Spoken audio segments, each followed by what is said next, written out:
Salut et bienvenue dans un nouveau petit tutoriel consacré aujourd'hui au développement d'un site web de A à Z. Donc aujourd'hui, on va commencer par le premier chapitre, la modélisation de la base de données et la définition du projet. Donc ce que je vous propose dans cette série de vidéos, c'est de voir vraiment comment construire un vrai projet, un projet qui pourrait être demandé par un client réel, et comment mener à bien ce projet avec différentes étapes qu'on va séparer en chapitres. Donc aujourd'hui, on va faire un petit peu la mise en situation. Donc je suis développeur freelance et un client vient me voir en me disant ben voilà, moi j'aimerais bien avoir un site pour mon entreprise et j'aimerais bien que ce site soit dynamique, c'est-à-dire que je veux pouvoir gérer moi-même mon contenu. Donc à partir de là, il va vous donner les différentes définitions des contenus qu'il attend. Donc il dit j'aimerais bien avoir différentes pages où je pourrais mettre les informations que je souhaite mettre sur chaque page. J'aimerais bien avoir un menu que je puisse gérer, donc pouvoir gérer moi-même le placement des différents contenus. J'aimerais bien avoir une partie actualité où on va pouvoir voir les actualités concernant la société et les partenaires. Et enfin, je veux un petit formulaire pour que les personnes puissent faire des demandes de devis ou tout simplement me contacter. Donc voilà. Nous, c'est tout ce qu'on sait sur ça. Donc en général, la plupart des clients que vous aurez s'arrêteront là. Après, vous pouvez avoir pour des projets un peu plus complexes des cahiers des charges un peu plus détaillés, mais aujourd'hui, on va partir sur ça. Donc là, le principe est relativement simple. On va devoir construire ce que l'on appelle un CMS, donc un Content Managing System. Donc c'est un site où l'utilisateur peut directement gérer son contenu sans avoir à passer par un développeur qui éditerait les fichiers. Donc ce qui veut dire qu'on ne va pas devoir utiliser seulement de l'HTML et du CSS, mais on va aussi devoir développer quelque chose de dynamique. Donc pour ce faire, on va choisir deux technologies particulières. Donc PHP au niveau du langage dynamique et MySQL au niveau de la base de données. Alors, pour commencer, qu'est-ce qu'on doit faire? On doit commencer par modéliser la base de données. Donc la base de données, c'est vraiment la base du site web, c'est ce qui va nous permettre de stocker les informations que vont rentrer les différents utilisateurs. Donc d'abord, je vais commencer par créer une base de données. Donc ça, c'est une étape qui n'est pas forcément nécessaire. Si vous êtes sur un hébergement mutualisé, vous avez déjà normalement une table de créer. Donc là, moi je suis en local, je suis sur WAMP, donc je n'ai pas de base de données prédéfinie, donc je vais en créer une. Donc là, je vais dans Database ou base de données. Donc ça dépend si vous avez l'interface en français ou en anglais. Moi je l'ai mis en anglais parce que c'est toujours mieux de travailler en anglais en permanence. Et ici on va créer notre nouvelle base. Donc moi je vais l'appeler tuto comme tutoriel. Et ici vous devez choisir l'encodage de caractères qui va être utilisé. Donc moi ce que je vous conseille c'est de mettre UTF-8 General _ CI. Alors CI ça veut dire Case Insensitive. Ça veut dire que la recherche, lorsque vous ferez des recherches, MySQL ne fera pas de différence entre un L majuscule et un L minuscule par exemple. Et UTF-8 c'est parce que c'est un encodage qui contient tous les caractères accentués et l'important c'est vraiment d'en définir un d'encodage. Donc vous pourriez aussi bien utiliser l'ISO, mais là on va utiliser UTF-8 et on va s'y coller. Donc ça c'est très très important. Je le répéterai jamais assez, mais de toujours garder le même encodage au fur et à mesure du développement. C'est-à-dire penser que si on met ici de l'UTF-8 au niveau de MySQL, il faudra mettre aussi de l'UTF-8 au niveau du site. Et je crée ma base. Donc là, à partir de là, pour créer les différentes tables, je pourrais directement passer par PHP-MyAdmin et créer de nouvelles tables. Mais cette manière-là n'est pas forcément super pratique parce qu'elle ne vous permet pas de bien réfléchir sur l'organisation de vos tables. Donc moi, ce que je vous conseille, c'est d'utiliser un logiciel qui s'appelle MySQL Workbench. Donc c'est un logiciel officiel fourni par MySQL et qui vous permet en fait de gérer la base de données un peu de manière plus visuelle. Donc ce logiciel est gratuit et est disponible normalement pour toutes les plateformes, donc vous devriez être en mesure de l'utiliser. Donc pour commencer le logiciel, vous cliquez sur Create New ER Model et ici vous allez tout de suite programmer, modifier les informations. Donc la base de données s'appelle tuto et ici l'encodage, on remet UTF-8 General CI. Voilà. Ensuite, on va ajouter un diagramme. Le diagramme, ça vous permet en fait d'organiser vos tables et vos tables. Donc là, tout de suite, avant d'aller plus loin, vous sauvegardez. Comme ça, vous êtes sûr de ne pas avoir de problème si jamais vous avez un petit plantage. Voilà. Et vous pensez toujours appuyer sur CTRL S de temps en temps. Donc, ce fichier, je vais l'appeler UML et j'enregistre. Alors, première chose à faire, concevoir nos premières tables. Donc d'abord, on va avoir une table principale qui va être la table User. Donc, vous cliquez sur ce bouton et vous le placez où vous voulez. Et ici, au niveau du moteur utilisé, vous mettrez MyISAM, je reviendrai dessus plus tard. Voilà, donc ici cette table, je double-clique, je l'appelle Users, et elle va me permettre en fait de stocker les informations concernant les utilisateurs. Donc au niveau utilisateur, on n'aura qu'un seul rang d'utilisateur, c'est les administrateurs, ceux qui vont pouvoir éditer le contenu. Donc au niveau des colonnes, on va avoir l'id. Donc l'id en fait permet d'identifier un utilisateur. Ça va être unique. Donc, par défaut, c'est une clé primaire, donc ça, il n'y a pas de problème. Et ici, c'est une note nulle, c'est-à-dire que ça a forcément une valeur chiffrée. Et en plus, vous cochez auto-incrémente pour que cette valeur s'incrémente de manière automatique et que vous n'ayez rien à faire au niveau du code. Donc ensuite, un utilisateur a quoi? A un login, donc qui va lui permettre de se connecter. Donc c'est une chaîne de caractères. Donc là, vous pouvez indiquer la valeur qui est le nombre de caractères que l'on peut rentrer. Donc là, on va mettre 255, on va prévoir assez large. Ensuite, on a un mot de passe, donc c'est password. Pareil, 255. Et on pourrait stocker d'autres informations si on en a besoin plus tard. Donc là, on va partir sur un UML de base. C'est rare que lors du développement du site, vous gardez la même structure de table. C'est-à-dire qu'il va y avoir des changements qui seront impliqués soit par le développement ou soit par de nouveaux facteurs. Et du coup, on va modifier un petit peu la base. Donc là, on va vraiment concevoir les tables dans leur aspect basique. Mais vous allez voir que de toute façon, au fur et à mesure du tutoriel, on va les faire évoluer. Donc ça, c'est notre première table qui permettra aux utilisateurs de se connecter. Ensuite, on a forcément une nouvelle table qui contiendra les contenus. Donc les contenus, on va les mettre dans une table qu'on va appeler post, comme des articles en fait, parce que tous les contenus sont des articles. Donc au niveau du schéma, on laisse ça par défaut et on met MyISAM. Alors justement, un petit point entre MyISAM et InnoDB. Globalement, c'est les deux principaux moteurs utilisés par MySQL. Alors pourquoi je mets MyISAM? Tout simplement parce que MyISAM, déjà c'est plus rapide au niveau des selects et notre site aura principalement des requêtes à faire plutôt que des éditions. Et l'autre raison, c'est que MyISAM supporte ce que l'on appelle une recherche full text. Donc si plus tard on veut faire un moteur de recherche sur le site, ça permettra de faire un moteur de recherche avec critères de pertinence, ce qu'on ne pourrait pas faire avec InnoDB. Donc ici, je mets MyISAM. Alors, au niveau des colonnes, on va en avoir beaucoup plus à ce niveau-là. Donc un post a un ID, donc ça n'a pas de problème. Il a un titre, donc ici, je choisis une convention, je la définis au début et je m'y colle. C'est-à-dire que toutes les tables, je vais toujours les nommer de la même façon. Donc le nom, entre guillemets, de l'article, ça va toujours être name. J'aurais pu mettre title, certes, mais bon, j'ai choisi cette convention-là tout simplement parce qu'après je vais l'utiliser sur toutes les autres tables et ça m'évitera d'avoir à chercher au niveau de PHPMyAdmin le nom des champs à chaque fois. Donc le titre, c'est un varchar de 255. Ensuite, j'ai mon contenu. Donc là, c'est pas un varchar parce que ça va être un petit peu court. On va mettre texte. Donc texte, ça permet de rentrer un certain nombre de caractères et c'est suffisant pour notre cas.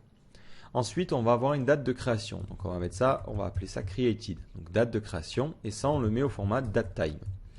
Donc au niveau des formats de date, vous en avez trois. Vous avez timestamp, datetime et date. Donc timestamp, ça correspond globalement à datetime. Du coup, on va aussi bien utiliser datetime. Et en fait, la différence entre date et datetime, c'est tout simplement que date ne sauvegarde pas les heures, minutes et secondes, alors que datetime, oui. Donc ensuite, on va avoir un champ online. Donc ce champ, ça sera un entier. Et tout simplement, c'est un champ qui nous permettra de savoir si le contenu est en ligne ou pas. C'est-à-dire que l'utilisateur va éditer un contenu, mais il ne va pas forcément tout de suite le mettre en ligne et l'afficher à tout le monde, parce qu'il est en train de l'éditer. Donc online nous permettra de savoir si le contenu est en ligne ou pas. Ensuite, on va avoir ce que l'on appelle, on va avoir un type. Alors, pourquoi ça? Mais comme vous l'avez entendu au début, l'utilisateur veut pouvoir gérer plusieurs types de contenus, à la fois des actus et des pages. Donc là, il y a deux solutions. Soit on crée deux tables, soit on n'en crée qu'une seule. Donc là, la solution qui me semble la plus logique, c'est tout simplement d'en créer une seule. Parce que les posts et les articles et les pages vont globalement avoir les mêmes contenus. C'est juste qu'il y a plus un aspect d'organisation par temps au niveau des articles. Mais globalement, les contenus sont les mêmes. Donc autant créer ça dans une seule et même base. Dans une seule et même table. Voilà, donc ici on a les trucs de base. Alors maintenant, des champs auxquels on n'aurait pas pensé. Il y en a un qui est important, c'est le slug. Alors le slug, qu'est-ce que c'est? Lorsque vous allez sur un article, donc ici, par exemple aller sur GraphiCart, lorsque vous allez sur un article, vous voyez qu'on a une sorte d'URL ici optimisée. Donc ces URL-là vont marquer que c'est tout simplement une URL qui ne contient que des chaînes, que des caractères non accentués, donc des caractères alphanumériques, et des tirets. Donc ça, c'est ce qu'on appelle en anglais un slug, et c'est tout simplement utile au niveau du référencement d'avoir des mots-clés dans l'URL. Donc là, on aurait deux solutions. Soit on crée le slug dynamiquement à chaque fois qu'on récupère un article à partir du nom, soit on le stocke en base. Donc là, on va choisir volontairement de le stocker en base parce que ça va nous permettre deux choses. Déjà, de faire des requêtes un peu plus rapidement et surtout de pouvoir mettre des noms différents du titre. Ici, vous voyez que c'est deux mots alors que mon titre comporte beaucoup plus de mots. Donc l'avantage, c'est que c'est optimisé pour le référencement. Donc ici, je crée un nouveau champ, slug, et je le mets varchar. Donc globalement, c'est tout ce que je vois ici pour le moment. Donc après, au fur et à mesure, comme je vous l'ai dit, on reviendra dessus s'il y a des champs à ajouter. Donc ensuite, on a besoin d'une autre table. Alors, c'est une table de configuration. Donc l'utilisateur va vouloir gérer quelques éléments de configuration, donc notamment le titre de son site. On peut imaginer le compte Facebook, l'adresse d'un flux RSS ou n'importe quoi. Donc là, pour stocker toutes ces informations, qui sont des informations qui seront un petit peu morcelées, on va créer une table dédiée qu'on va appeler config pour le coup. Donc ici, hop, je crée une nouvelle table. Et cette table, je vais l'appeler config. Et ici, je mets myISAM. Bon, et je vais la nommer au pluriel, histoire de respecter ma nomenclature.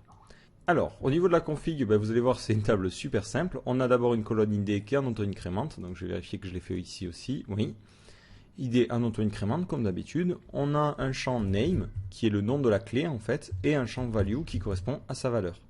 Donc, globalement, par exemple, on pourrait avoir un nom qui s'appellerait title, et en valeur, par exemple, mon site. Et du coup, ça sera plus simple à récupérer. Donc ensuite, histoire d'optimiser un petit peu le système, ici le nom, c'est quand même quelque chose sur lequel on va faire beaucoup de recherches. Du coup, ici, le nom, je le mets en index unique. Comme ça, je suis sûr de ne pas avoir de problème. Et l'avantage, c'est que ça va optimiser toutes les requêtes. Alors là, j'ai de quoi faire pas mal de choses déjà. J'ai de quoi stocker mes utilisateurs, mes articles et mes fichiers de configuration. Donc il nous manque une dernière petite chose, c'est la gestion des images. Donc là, ce que l'on va faire, c'est qu'on va créer aussi une table pour gérer les médias et les images. Alors, pourquoi cette table-là et pourquoi adopter cette logique-là? Alors l'utilisateur, en général, sur un article, ce qu'il aime bien faire, c'est ajouter des contenus visuels, donc des images. Alors, ces images, pourquoi les stocker en base et pourquoi choisir cette organisation-là? Donc il y a, je dirais, deux façons de faire. Première façon, c'est que vous créez un dossier image sur votre site et dès que quelqu'un upload une image, vous le mettez dans ce dossier. Lorsque l'utilisateur veut récupérer une des images, vous affichez un explorateur qui permet de lister le contenu de ce dossier-là. Donc ça, c'est la première technique. Avantage majeur, c'est que vous n'avez pas besoin de la base de données, mais désavantage, c'est que ce n'est pas forcément bien organisé. C'est-à-dire que si l'utilisateur rajoute une centaine d'articles avec à chaque fois 2-3 images, vous vous retrouvez avec 200 images dans un seul dossier. Donc c'est impossible de s'y retrouver. Donc l'autre solution, c'est tout simplement d'associer les images à un article en particulier. Donc ça, c'est la solution qui est utilisée par WordPress, c'est celle que je trouve la plus pratique. Et du coup, ça implique de stocker les images en base de données. Donc quand je dis stocker les images, rassurez-vous, on ne va pas stocker le fichier en lui-même, mais on va stocker les URL. Alors ici, je vais créer une nouvelle table, que je vais appeler média. Donc là, vous voyez, j'ai bien choisi une convention, c'est toujours le mot au pluriel en anglais. Comme ça, encore une fois, je ne me trompe jamais. Donc au niveau de cette table média, on va avoir toujours une colonne ID en auto-incrémente, donc ça ne change jamais. Et ensuite, on va avoir un champ qui contient le nom de l'image, donc ça c'est un titre que va pouvoir taper l'utilisateur. On va avoir l'URL de l'image, donc ici moi je vais stocker ça dans un champ qui va s'appeler file, donc qui contient le chemin vers le fichier. Et ensuite, on va avoir besoin de lier cette image-là à un article. Donc comment on fait ça? Tout simplement, on va créer ici un champ qu'on va appeler post_id. Cette clé-là, c'est tout simplement l'article qui correspond à ce média-là. Donc ça va être un entier. Et du coup, cette liaison, on l'a fait ici au niveau de l'interface. Alors, il faut descendre parce que j'ai plus de place. Voilà, ici, vous avez la possibilité de faire des liaisons.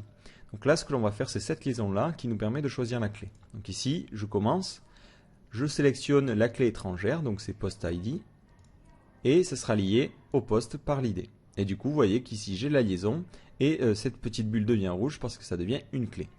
Alors voilà, on continue à réfléchir si on va avoir besoin d'autre chose. Alors peut-être sur les posts, ici, mettre en auteur, ça peut être pas mal pour savoir qui a édité quoi. Donc ici, je crée un champ UserID et de la même façon, je le mets en int et de la même façon, plutôt, je vais faire une liaison. Donc hop, UserID sur cette idée-là. Voilà, sur la configuration, il n'y aura pas de besoin de liaison, ça se fera tout seul. Donc ensuite, au niveau des tables, là je pense que c'est bon. Alors peut-être média. Donc là ça dépend. Ici nous on va imaginer qu'on n'a que des images, hein, donc on n'aura pas ce problème-là. Mais si vous voulez pouvoir avoir un gestionnaire de médias qui... Alors je réfléchis. Au niveau des médias, ça peut être pas mal de permettre à l'utilisateur d'uploader autre chose que des images. Du coup ici, au niveau de ma table, hop,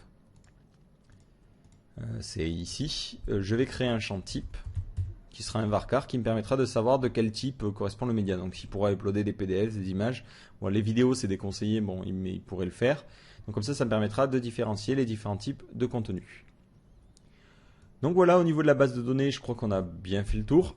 Donc vous voyez, c'est relativement simple, hein. Là c'est une structure très très basique. Après on l'améliorera au fur et à mesure si on a besoin de développer de nouvelles fonctionnalités ou de nouvelles choses. Donc par exemple créer une table commentaire si on veut des commentaires. Bon, ça on verra ça plus tard. Donc maintenant, comment transférer ça au niveau MySQL? C'est très simple, MySQL Workbench gère ça quasiment tout seul. Vous faites Fichier, Exporter, vous choisissez la première option. Et du coup, moi ce que je vous conseille, c'est de cocher cette case-là pour éviter qu'il fasse les liaisons au niveau MySQL, parce qu'après ça peut être pénible à utiliser lorsque vous voulez faire des suppressions sans faire des suppressions en cascade. Donc là, ça vous évitera des petits problèmes plus tard au niveau MySQL. Donc vous cochez cette case, vous cliquez sur Next. Là, vous choisissez quoi exporter, donc nous c'est les tables. Vous cliquez sur Next, vous copiez ça et vous allez le coller au niveau de PHP MyAdmin. Donc ici, vous allez dans SQL, en vous assurant d'être sur la bonne base, vous copiez-coller et vous appuyez sur OK ou Go. Et là, hop, si je reviens sur Tuto, vous voyez que j'ai mes différentes tables et je vais voir un petit peu comment ça fonctionne. Donc ici, on a notre première table config. Vous voyez que j'ai la clé primaire et j'ai bien le nom qui est en clé unique. Donc ça, impeccable. J'ai la clé primaire et la clé qui correspond à PostID. Donc ça, pareil, c'est bien d'avoir ces clés-là parce que ça permet d'optimiser les requêtes. Donc pareil, post, j'ai mes contenus et users, de la même façon, j'ai mes contenus. Donc voilà, c'est tout ce qu'on avait à voir dans ce chapitre-là. Donc vous voyez maintenant, on a appris à créer une base de données en fonction d'une demande client, c'est-à-dire apprendre à modéliser les informations, à savoir comment les structurer, est-ce que j'ai besoin d'une liaison ou pas, est-ce que j'ai besoin de séparer en plusieurs tables ou pas. Et ensuite, on a vu comment porter ça sur MySQL. Donc c'est fini pour ce chapitre-là. Dans le prochain chapitre, nous allons voir comment commencer à développer notre site web, comment structurer le code et quelle logique de développement choisir. Donc voilà, rendez-vous au prochain chapitre.